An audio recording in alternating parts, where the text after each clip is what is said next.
There's nothing quite like lighting that will have an impact on the quality of your shot. That'll move from something that looks very amateurish like this to something very professional like this. The only thing I changed was the lighting. You want to find out how to light your scene properly? Stick around, you'll find out. I'm going to show you step by step how to build a lighting set like this one. And we're going to start off with the most important light, and it's called the key light. So this is what this scene would look like if I strip everything away except for the key light. The purpose of the key light is to light your face, but not just simply so you can see it, but to cast a certain amount of shadow on your face so your face looks interesting. What we're trying to do is take what is in fact a 2D image and make it look a little bit more 3D. But where you position that key light is going to have a big impact on sort of the emotional feel of your shot. Putting the light in different spots is going to communicate some different emotion. And knowledge about this is going to make your message more impactful and more meaningful. Now, one kind of lighting you can use with your key light is to have the key light directly behind the camera, shining directly on the face. Now, when you do that, they call it flat lighting because it takes all the shadows away from the face and makes you look much more two-dimensional. Now, the reason why you want to do that is if you're doing something that's a little bit more funny or lighthearted, it gives your face a much more lighthearted look. So if you take a look at sitcoms or even comedy movie posters, you'll see that it has this very flat lighting where you can see the whole face. It's not very dramatic, but it is very lighthearted, and there may be a time and place that you might want to use that in your shot. If you raise the key light from front and center to front and center looking down, it creates what's sometimes called paramount lighting. Now, it's called paramount lighting because it looks like the old Paramount pictures from the 1930s, and it's kind of a glamour picture. Now, this is sometimes more of a feminine kind of look. What it does is it highlights the cheekbones, and it creates a little bit of shadow here and a little bit of shadows under the eyes. And it will create a little shadow, it's tough to tell with me because I've got a mustache, that almost looks like a little butterfly right underneath the chin because of the shadow of my nose. Now this, I'm not sure when you'd want to use that, but it is considered often to be sort of a flattering look if you want to highlight your cheekbones. Now, if you raise that key light higher still, so it's almost coming down on you, what it's going to do is create these deep shadows over the eyes and shadows over the lower part of the face, sort of like the lighting you would see in the Godfather movies. Now, this gives your face a much more menacing kind of look. If you look at a lot of movie posters, you'll see the villains are often given this kind of lighting. Now, maybe you're telling a story about David and Goliath or something like that where you want to get across something that's a little bit more menacing, but I'm not sure. I'm just giving you another color on your palette. You figure out if this is going to be the lighting that's going to work best for your particular message or what you're trying to get across. But I'm just letting you know, when the lighting looks like this, you look a lot more menacing than you look very friendly or approachable. Instead of having the light up above your face, you can also have the light below your face, shining up, giving you these shadows coming from above. I call this campfire lighting, but it's really giving you a little bit more of a ghost story kind of image, and it looks actually a lot like old-timey horror movies when you have this unnatural kind of lighting coming from below. Now, I don't know when you would want to have this kind of lighting in any kind of message that you have, or announcement or something like that. Who knows? This is just another tool in the toolbox for you to use. Now, another lighting choice you have with your key light is to put the key light right at the side. This is sometimes called split lighting because it splits your face into a light half and then a dark half.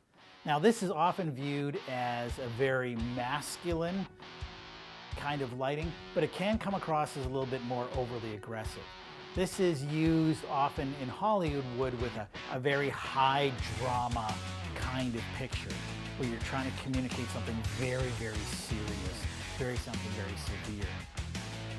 You might be able to use this maybe when you're telling a particularly dramatic story. You're talking about the dark time in the story of Samson, or you're talking about David and Goliath, But this is usually viewed as a much more intimidating kind of shot, and you may have limited use for it.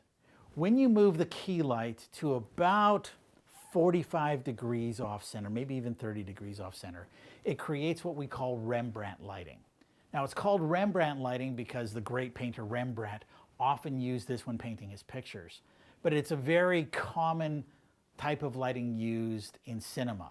Now this kind of lighting where you have definite shadows on this side of your face and it creates almost a little triangle on your cheek of where it's being lit. This is often viewed as very heroic lighting.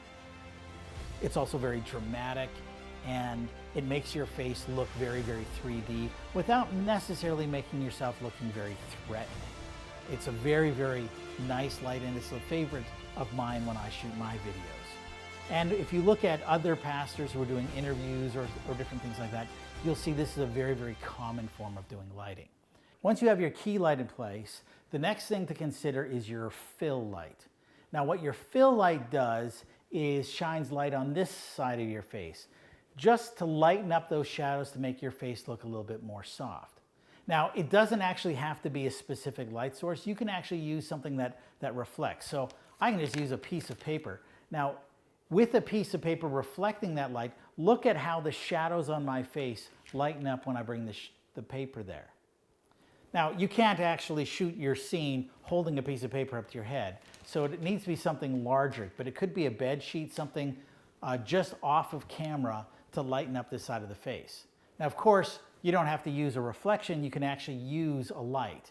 Now, the best idea is to use a light the same color as the key light, but half as bright, or as bright but twice as far away. So look at the difference on my face once I add that fill light. See, now that I've added that fill light, my face looks a little bit softer, not quite as harsh. So the third light we want to add to this scene is going to be the background light. Now what the background light is going to be located basically opposite direction of the key light. So it's going to be behind me in that corner. And what it's going to do is just shine up my shoulder a little bit to make me pop from the background. So you're going to have a little bit more separation from the background. This is going to make the image look a little bit more 3D and therefore a little bit more realistic, and it's going to make you a little bit more approachable. Now that I've got the background light, there's just a little bit more shine here and a little bit on my head that's making me separate from the background. Now the next thing we want to do is to liven up our background just a little bit.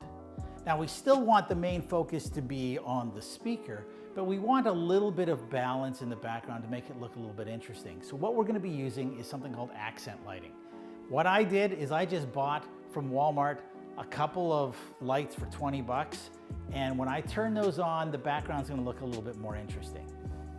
Now once I've added those background lights, it's still not distracting you from me, but it's just making that whole background look a little bit warm and appealing. Now, if I want to add one extra layer to separate me from my background, I can actually splash a little bit of color up on that. So I'm going to use a colored light that's actually, if you're looking at a color wheel, the opposite color of my skin, which is going to be a bit of a teal light that I'm going to shine up on there. Now, this is a light I bought for 50 bucks, and it's located right behind me.